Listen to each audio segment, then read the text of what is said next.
Howdy friends and family, thank you so much for joining me. This is week 12, day 1 in the series that I'm doing with Christ Memorial Lutheran Church about knowing God. Last week we finished up talking about how the Lord is peace, and this week we are talking about how the Lord fights for us. And so if you'll remember back from week 9, we started talking about being at war with sin, death, and the devil, and we talked about how the Lord is our banner. And so the difference between the Lord being our banner in this battle and the Lord fighting for us is that the aspect of God as our banner more focuses on his leading and his guiding. He leads us to victory and he guides us into battle. But fighting for us focuses on, as it says, actually fighting alongside us, not just leading us to the battle and letting us fight on our own. And so first I want to look at this idea of him fighting for us and delivering us. And so we're going to read two different passages. The first one is Psalm 34, verses 17 through 19, which says, "The righteous cry out, and the Lord hears, and rescues them from all their troubles. The Lord is near the brokenhearted. He saves those crushed in spirit. One who is righteous has many adversities, but the Lord rescues him from them all."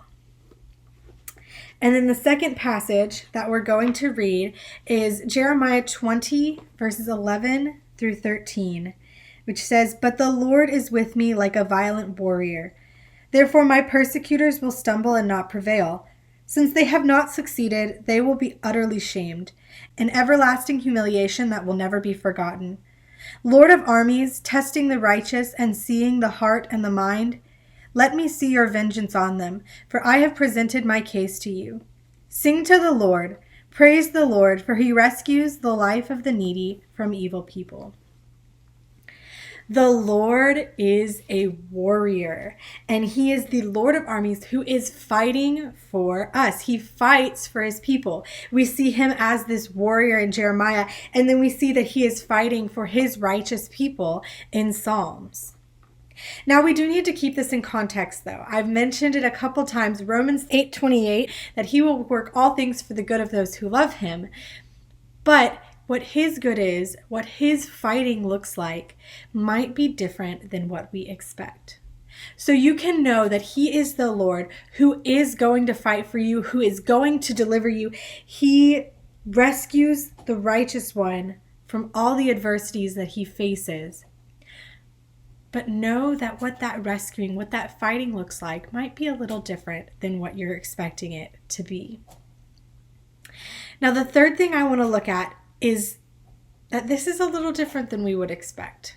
The Lord does fight for us, but based on what we know about armies, that doesn't really fit, because God is like the captain. He is the highest rank in the army, and he still fights for us. Usually the highest rank in the army doesn't fight. They command people where to go. They say, this is what we need to do. This is what we need to make, the weapons we should use.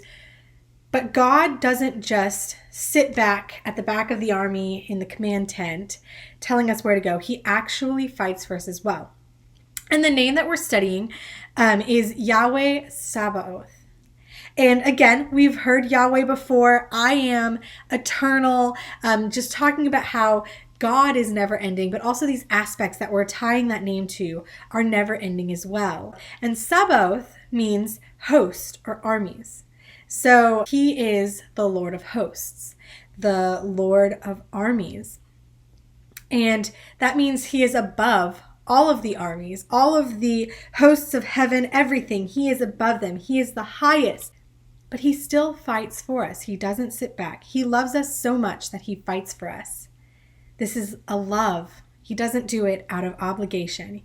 He stands on the front lines and fights with you and for you because he loves you.